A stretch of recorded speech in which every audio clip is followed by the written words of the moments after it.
आप देख रहे हैं TNB।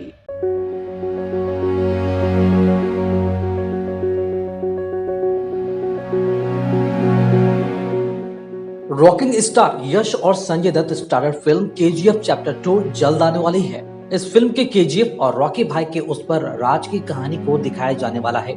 इस फिल्म में रॉकी की टक्कर अधीरा से होगी, जो अपने KGF को वापस लेने आ रहा है।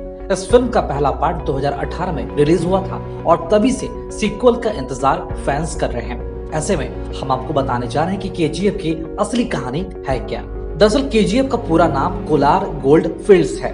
ये कर्नाटक के दक्षिण पूर्व इलाके में स्थित एक जगह है। बेंगलुरु के पूर्व में मौजूद बेंगलुरु चेन्नई एक्सप्रेसवे से 100 किलोमीटर दूर KGF टाउनशिप है। इस जगह का इतिहास बहुत पुराना और दिलचस्प रहा है। एक रिपोर्ट के मुताबिक 1871 में ब्रिटिश सैनिक माइकल फिट्जगेरोल्ड लेवेली ने 1804 में एशियाटिक जर्नल में छपे 4 पन्नों का एक आर्टिकल पढ़ा था।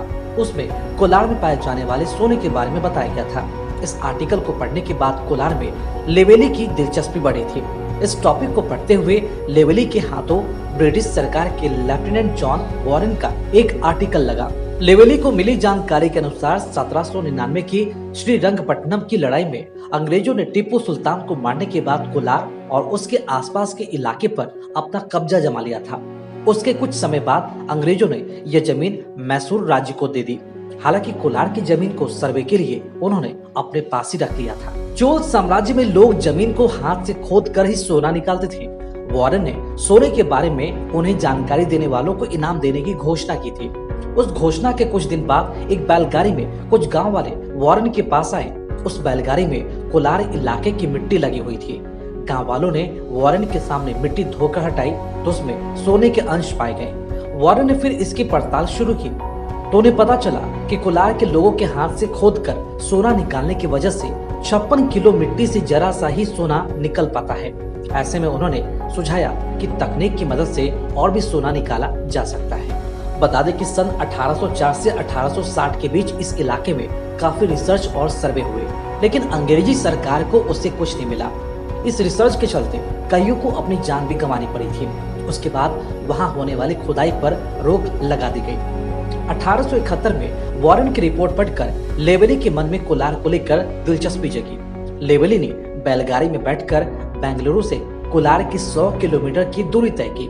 वहां पर करीब 2 साल तक रिसर्च करने के बाद 1873 में लेवेली ने मैसूर के महाराज से उस जगह पर खुदाई करने की इजाजत मांगी। लेवेली ने कोलार क्षेत्र में 20 साल तक खुदाई करने का लाइसेंस लिया था।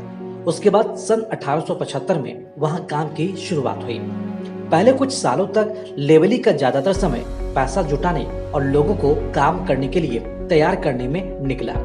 काफी मुश्किलों के बाद कोलार गोल्ड फील्ड यानी कि KGF से सोना निकालने का काम शुरू हुआ।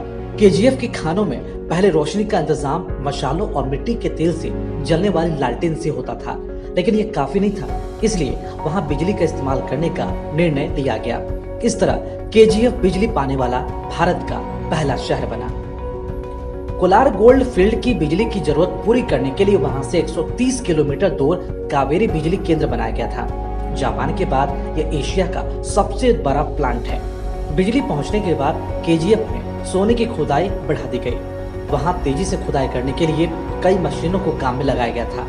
इसका नतीजा यह हुआ कि 1902 आते आते KGF भारत का 95% सोना निकालने लगा। इसके चलते 1905 में सोने की खुदाई के मामले में भारत दुनिया में 6ठे स्थान पर पहुंच गया। कोलार गोल्ड फील्ड उर्फ KGF में सोना मिलने के बाद वहां की सूरत ही बदल गई थी। उस समय के ब्रिटिश सरकार के अधिकारी और इंजीनियर वहां अपने घर बनाने लगे। लोगों को वहां का माहौल बहुत पसंद आने लगा क्योंकि वो जगह ठंडी थी। जिस तरह से ब्रिटिश अंदाज में घरों का निर्माण हुआ, उससे लगता था कि वो मानो इंग्लैंड ही है। डेक्कन हेराल्ड के अनुसार इसी के चलते KGF को छोटा इंग्लैंड कहा जाता था।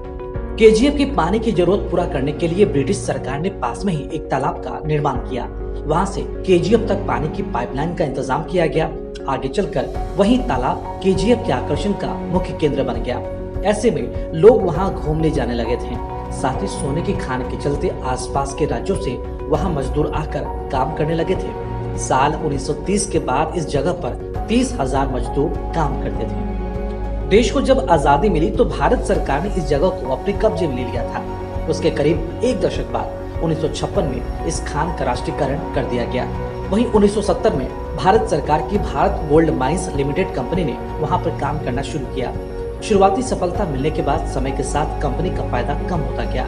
1989 के बाद तो हाल ये थी कि कंपनी के पास अपने मजदूरों को देने के लिए पैसे भी नहीं बचे। केजीएफ का प्रदर्शन 80 के दशक के दौरान खराब होता चला गया। एक समय ऐसा भी आया जब वहां से सोना निकालने में जितना पैसा लग रहा था वो हासिल सोने की कीमत से भी ज्यादा हो गई थी। इस चलते 2001 में Bharat gold mines limited company ने वहां सोने की खुदाई बंद करने का निर्णय लिया था। उसके बाद वो जगह एक खंडहर बन गई। माना जाता है कि केजीएफ में आज भी सोना है। बता दें कि केजीएफ में खनन 121 सालों से भी ज्यादा समय तक चला। साल 2001 तक वहां खुदाई होती रही। एक रिपोर्ट के मुताबिक उन 121 सालों में केजीएफ की खदान से 900 टन से भी अधिक सोना निकाला गया था। HDFC सिक्योरिटीज के मुताबिक दिल्ली के स्पॉट मार्केट में सोने का बंद भाव 1 अप्रैल 2022 को 51,812 रुपए प्रति 10 ग्राम था। इसके हिसाब से 1 किलोग्राम सोने का भाव 51,81,200 रुपए होगा।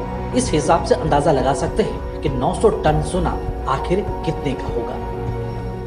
खबरों में फिलहाल इतना ही। देश और दुनिया की ताज़ा अपडेट्स के लिए लॉगिन करें www.thenationalbulletin.in पर।